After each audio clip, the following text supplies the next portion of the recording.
Welcome to Chris Parkin Shooting Sports. This is the Sauer 404 Silence XTC.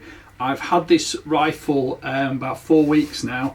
50,000 or so of you have watched the unboxing video. So I have done all the shooting I can with it. I've done all the groups I can with it, and I rather like it. But I'm going to tell you all about it now. Let's start off by saying I'm not a rifle snob. I review whatever rifles are sent to me, whether they be £80, £800 or £8,000 like this one is, and you need to add on a £2,000 scope and a £400 scope mount on this one, so maybe convert that to $11,000, $12,000 perhaps. But essentially, well, we'll come to that at the end, in my overall impressions of the gun, and I'll tell you about it all to start with.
So a lot of this has been covered on the unboxing video, so if you haven't watched that, maybe watch it, but I think I'll try and cover it all again.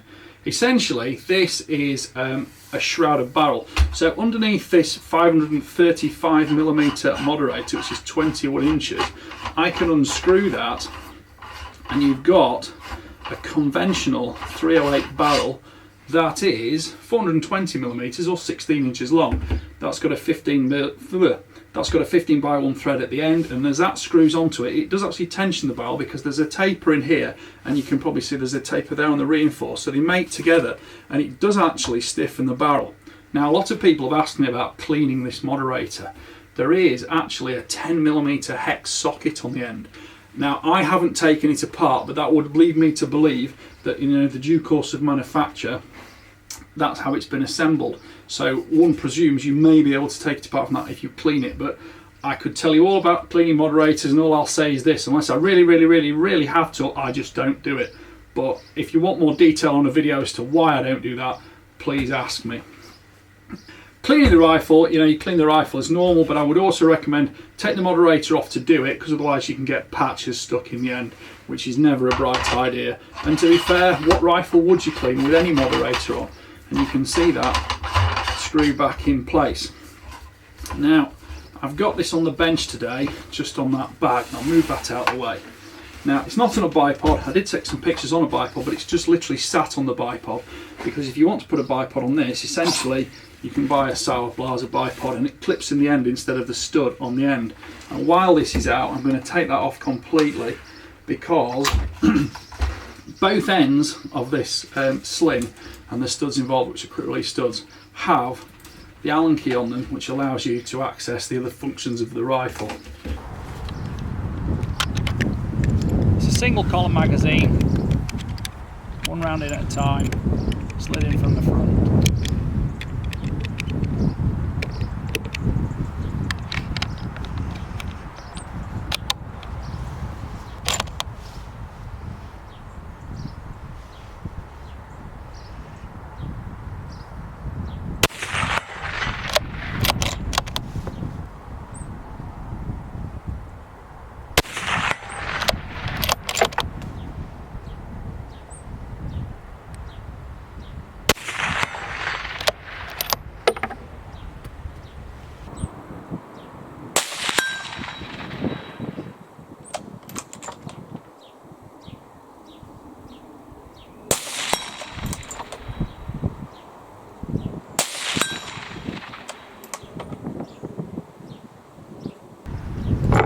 It's always interesting to know with a gun if you can just, you know, throw one round in and close it, chamber it, and it did.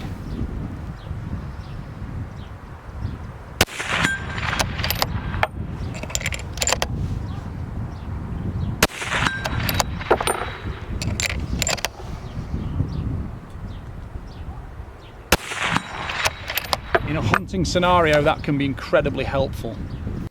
I'll start out by taking the fore end off. So that goes into there, press it down, turn it anti-clockwise, and the fore end slides clear. You can see on this the beautiful hand laid up carbon fibre. It's like an eggshell. It seems too delicate to work, yet it does. And you know, if you flex it there, yes, you can flex it slightly, but that's not a plane of stiffness it requires to have. The stiffness is all in the vertical direction, and of course you can squeeze it and it's all reinforced down here. So when it's in your hand, you don't nip the barrel or the shroud, which is the moderator. You don't affect any harmonics. That is stiff and it will shoot from a bipod. I shot from rest bags, but I think the standard of manufacture on this is beautiful. But it's also very much handmade, and that is reflected in the price. And when you look specifically at points where the stock meets the action here, the actual precision fit, it's like a fine quality shotgun. It is extremely good, and of course not so much on the fore end, but on the bit, on the back end, on the butt, recoil's transferred through a similar sort of junction here into the stock. The back end of the stock has a bolt that goes just through there, and that fits in to actually lock the stock onto the action. But just take that back off again. Now, being a Sauer 404, you can swap the barrels. Let's just go back to the tool on the fore end, on the sling.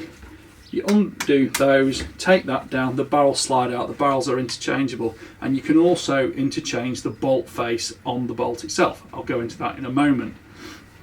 Those have pretty good return to zero. I've used them. I don't think they're quite as good as a Blaser, but they're certainly within sporting restrictions and sporting limits. A couple of shots, check zero, you'll be happy with it. Maybe it needs a click or not. I think it's always wise to check zero when you replace the barrel anyway.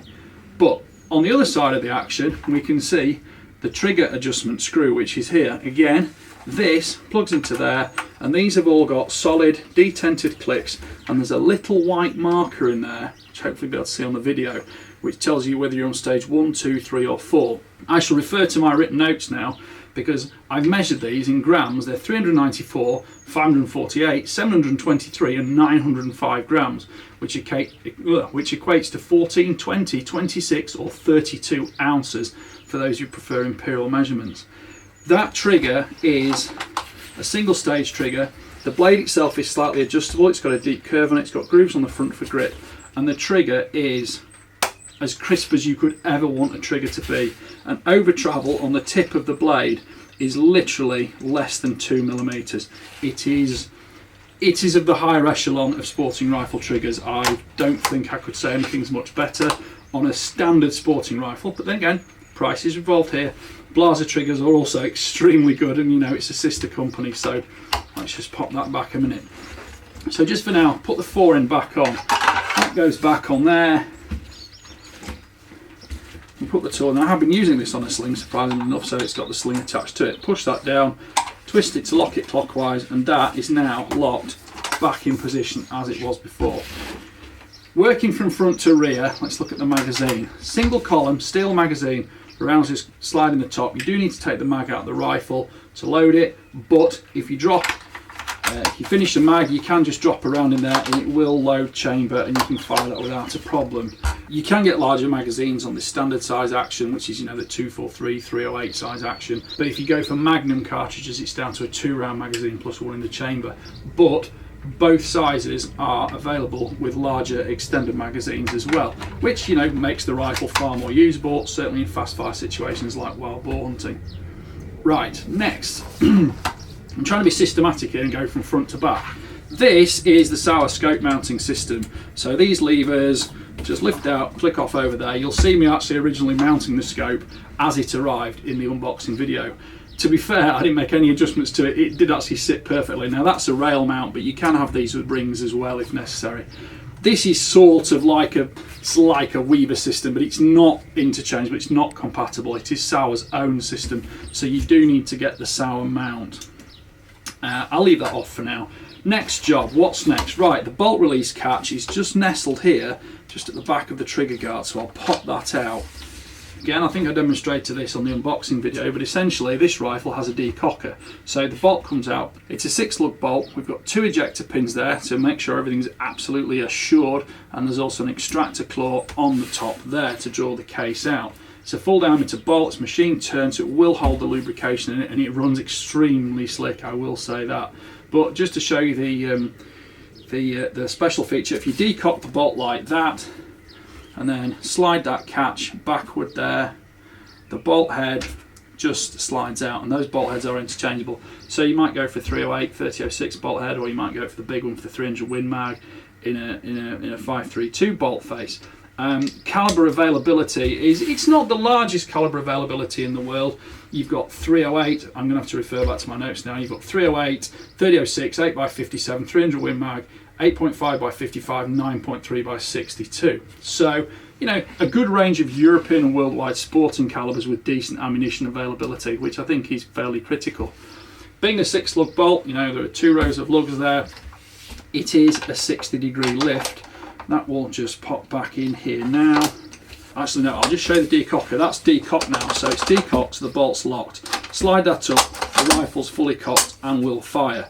We want to cock it again like that, but if we want to decock it, there we go. So that's back to being locked. Now this is the kind of bolt handle I like, because it's not too long, it's slightly curved backward, and it's got a ball tip on it as well. So when your hand goes into that, and you're, you know, in a fast fire situation, that goes straight into the sort of meat at the base of your thumb, and it's just that slight curve just seems to help. And although I like the straight bolts on Mausers, this one just has that slight advantage. And you know, this is a brand new gun. I've worn it in through about 100 rounds, and it's just got slicker and slicker and slicker as it's gone along.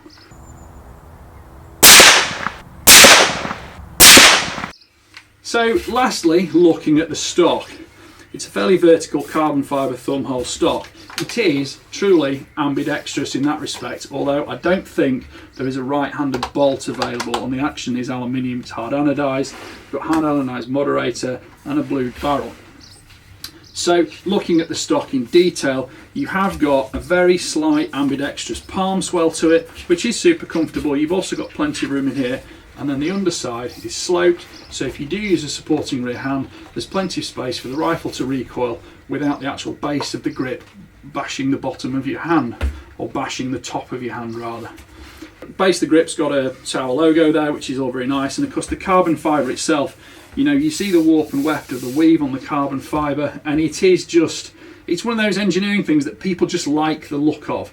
Yet, as well as the cost and weight saving of carbon fibre, you also have an amazing ability to tune and hone the shape of something, and also the weight and stiffness of it.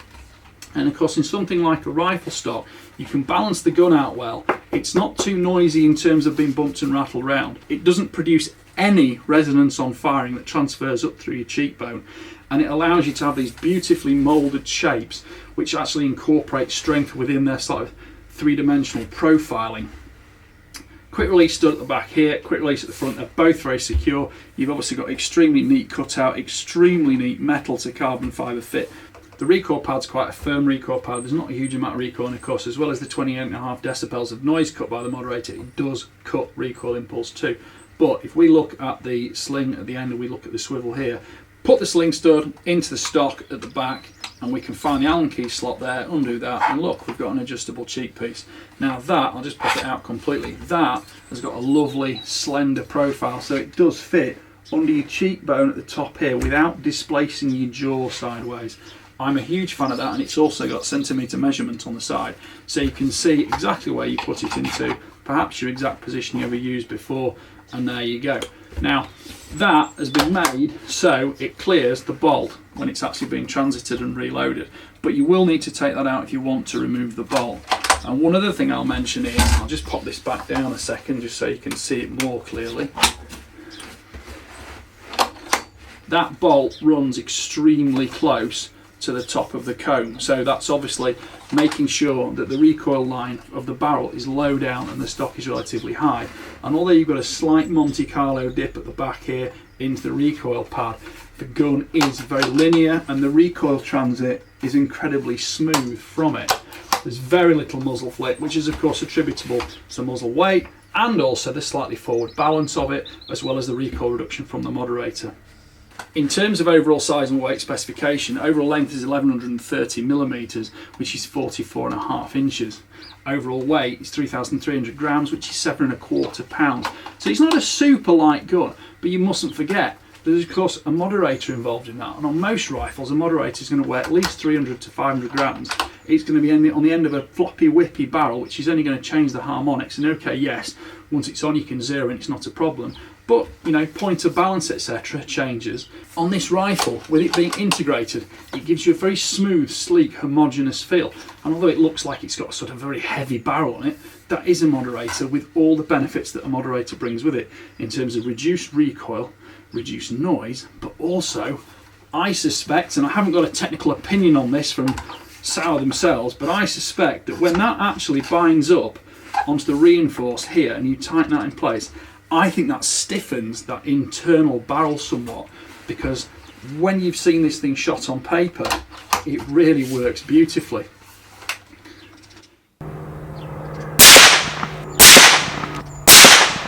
The underside of the fore end has got a slight radius to it, fits easily into your hand. I've shot it from rest bags, I've shot it off sticks, and I've also shot it, most importantly, with my hand underneath it freehand, or also with, you know, my rucksack on the forward bar of a high seat, because I find that is one of the most usable sporting hunting positions for any rifle. So I'll just pop this scope back on. Return to zero with these is usually absolutely excellent. Pop that back in place, just twist that up, flip that down, twist that up, flip that down, and we're back. And I'm pretty much going to say you're going to be within zero at about a 1 to 2 centimeters at 100 meters there. This is a Blaser B2 scope, other scopes are available. I do like these scopes and I've been using it on this rifle because although people say, but it's Blaser and that's Sauer, well, Blaser and Sauer are kind of a very similar thing, if not the same thing. It's all part of the same group.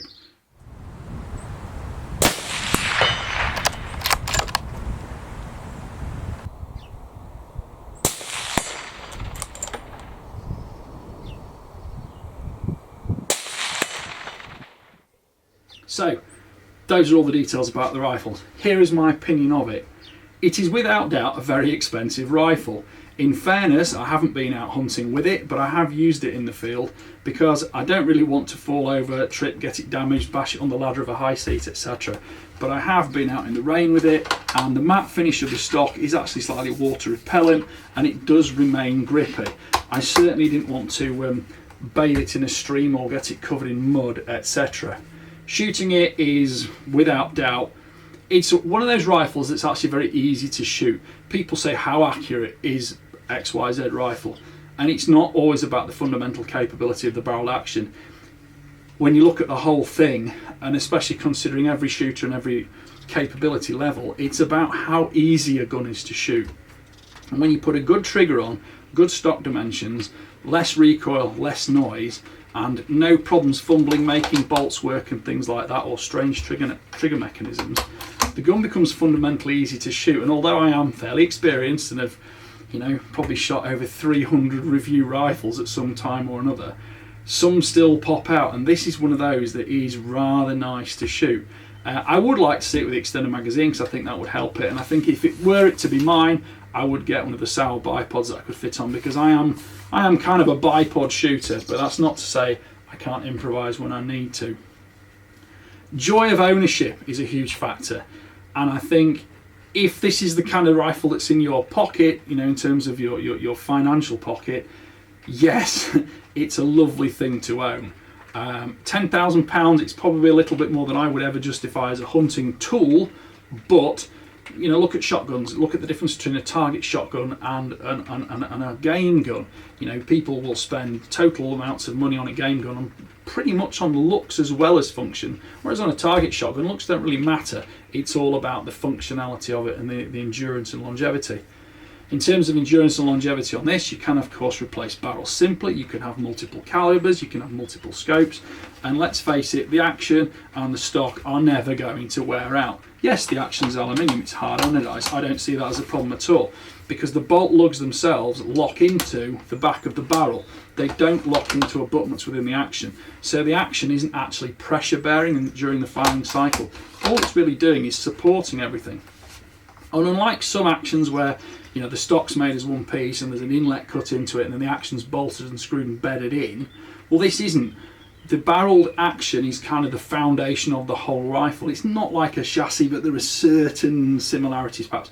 And the stock, like on a shotgun, the stock fits to the back of the action and it fits to the front of the action underneath the barrel. So you don't experience bedding stresses and things like that, because it's almost as if that's the foundation, these bits hang off it. Whereas on a conventional bolt action rifle, the stock to some extent is the foundation and the barreled action sits on top of that. So those are some of the differences about the Sauer 404 thing.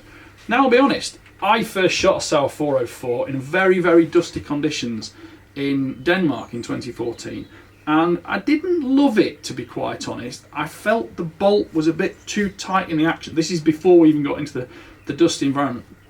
I felt the action tolerances were just a little bit too good. Don't quote me on this, but I get the feeling that Sauer have, on the action, tweaked things a little bit, because over the course of those last few years I've shot a few of these and they have just generally seemed to have, that could have been an early prototype I had back then, I'm not sure, but it was presented to me as a finished rifle. But these have just got that little bit more tuned, little bit more refined. And I don't think it's any secret that some companies in the firearms industry, especially in, let's just say, stressful times, have often been accused of making things beautifully almost too good.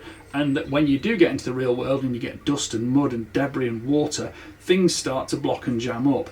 And although I can't really see somebody using a £10,000 rifle scope as a paddle on a muddy river, it's nice to know that this thing now does just have that superb handling dynamic to the bolt. The trigger is just as good as it ever was, the adjustment's just as crisp as it ever was. I've been shooting it mainly on stage 4 because I like a slightly firmer trigger on a sporting rifle. I don't need a 300 gram trigger, I can just twitch out and click to fire. So there you go, there are my thoughts on the Sauer 404 Silence XTC. It is, I've shot a lot of expensive rifles, you know, 6, 7, 8,000, and then when you start combining scopes and you get 10,000, 12,000, they really do have to be utterly flawless. And certainly from a company like Sauer, who makes some superb, you know, £1,500 rifles that are no less accurate than this £8,000 rifle, you do have to sort of quantify it all. And it comes back to the fact that this is an item of exclusivity. It has a beautiful, sleek look. I personally own a couple of Sauer rifles and I really, really like them. I found them mechanically reliable, accurate, everything I need from a sporting rifle.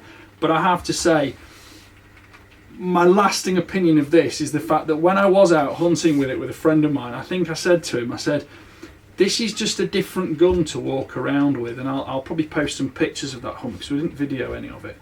But I put it on a biathlon sling, so you've got, you know, nice wide spacing on the straps, and it was just over my shoulder. I had my binoculars and my shooting sticks, that was it. And it was just a joy to carry. There was no doubt in my mind over the fact the rifle was capable if it needed to be. I didn't use it on that particular hunt, but it was with me and I had total confidence in it. But yes, that's the factor. It was just a joy to carry, and should you want to have a beautiful rifle that, you know, accumulates or accommodates both the finest of metals and carbon fibres, and in terms of really displaying the gun maker's art, you know, and state of the art, because this is cutting edge. The stock especially totally demonstrates the perfection of hand laid up carbon fibre with superb lamination design, and the material itself before it's cured, to give you those resonant dampening effects on the stock under firing, and the stiffness where it's needed, yet that slight little bit of give in terms of the recoil absorption of it and the way it transfers through to you. Because this is a very, very soft rifle to shoot, regardless of the, you know, most guns I get to review are 308, so they get really good head-to-head sort of opinion. I shot this the same day as a conventional sporting rifle, and by the side of that, even though that had a moderator on it, this was a total pussycat to shoot. And yes, so there you go. Think what you want to think. Yes, it's very expensive, but yes, I love it a lot. Would I buy one? It's not for my pocket, I can't afford one, but I wouldn't doubt anybody who did, because it is a thing of beauty. So thank you for watching. Please like, subscribe, comment, click the notification bell. You want to see and handle one of these rifles, there will be one at the British Shooting Show 2023 February. So wait through to the end of the video. There'll be a link you can click on, buy tickets, and tickets also now include car parking for the 3 days. So please pop along to the British Shooting Show, go to the Sauer stand, there will be some of these along with Blazers as well, and have a look at it, because yes, it's a thing of beauty, and it's nice to say I've at least seen one, even if you might not get to own one. Thank you for watching. Bye for now.